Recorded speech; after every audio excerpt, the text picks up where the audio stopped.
আমার খ্রিস্ট ভাই বন্ধুদের সকলকে জয় যিশু। যারা বারবার শয়তানের আক্রমণে পড়েন, শয়তান যাদেরকে জ্বালাচ্ছে তাদের জন্য এই প্রার্থনা। আমরা জেহেজকেল ভাওবাদীর 1 অধ্যায়ের পুস্তকের বাক্য শুনব। সর্বশক্তিমান ঈশ্বর সেই বাক্যে আপনি আমাকে সর্বশক্তিমান ঈশ্বর পবিত্র আত্মায় পরিপূর্ণ করেন। সর্বশক্তিমান ঈশ্বর আপনার স্বর্গদূত পবিত্র আত্মাকে দেন। স্বর্গদূত আর পবিত্র আত্মা আমাকে সুরক্ষিত নিরাপদ চাঙ্গাই রাখবে।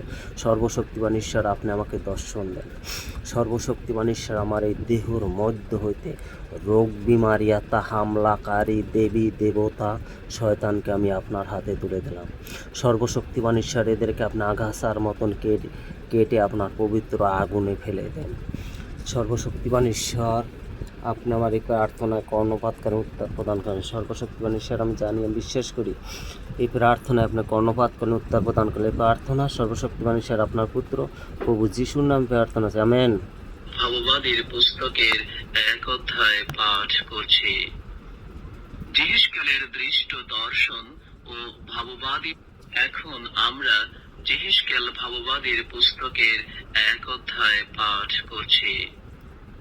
জেহেজকেলের দৃষ্ট দর্শন ও ভাববাদী পদে প্রতিষ্ঠা।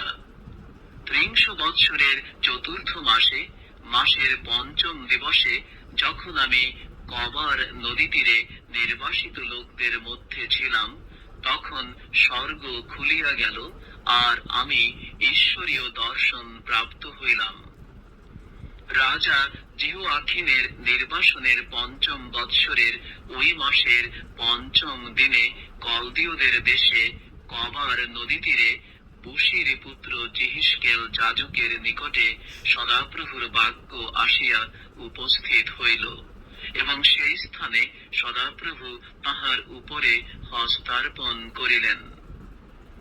আমি দৃষ্টিপাত করিলাম, আর দেখো, উত্তর দিক হইতে ঘূর্ণবায়ু, বৃহৎ মেঘ ও জাজ্বল্যমান অগ্নি আসিল, এবং তাহার চারিদিকে তেজ ও তাহার মধ্যস্থানে অগ্নির মধ্যবর্তী প্রত্যপ্ত ধাতুর ন্যায় প্রভা ছিল।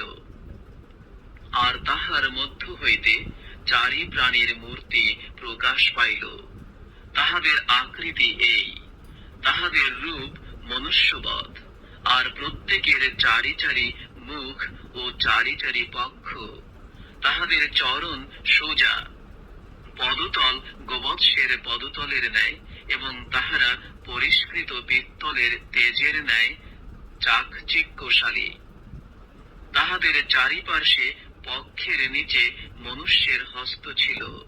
4 প্রাণীরই এইরূপ মুখ ও পক্ষ ছিল।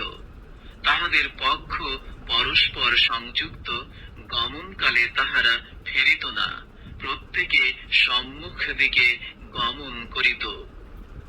তাহাদের মুখের আকৃতি এই, তাহাদের মনুষ্যের মুখ ছিল, আর দক্ষিণ দিকে 4টির সিংহের মুখ, এবং বাম দিকে 4টির গরুর মুখ, আবার 4টির ঈগল পক্ষীর মুখ ছিল। এই রকমই ছিল তাহাদের মুখ। তাহাদের পক্ষ উপরিভাগে বিস্তারিত ছিল, এক একটির 2 পক্ষ পরস্পর জোড়া ছিল, এবং আর 2 পক্ষে গাত্র আচ্ছাদিত ছিল। আর তাহারা প্রত্যেকে সম্মুখ দিকে গমন করিত, যেদিকে যাইতে আত্মার ইচ্ছা হইত তাহারা সেই দিকে গমন করিত, গমনকালে ফিরিত না। এই আকৃতি বিশিষ্ট প্রাণীদের আভা প্রজ্বলিত অঙ্গার ও মশালের আভার সদৃশ। সেই অগ্নি ওই প্রাণীদের মধ্যে গমনাগমন করিত।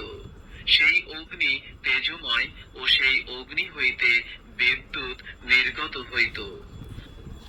Amen, amen, amen. আপনারা সকলে যারা আমার এই ভিডিও দেখবেন,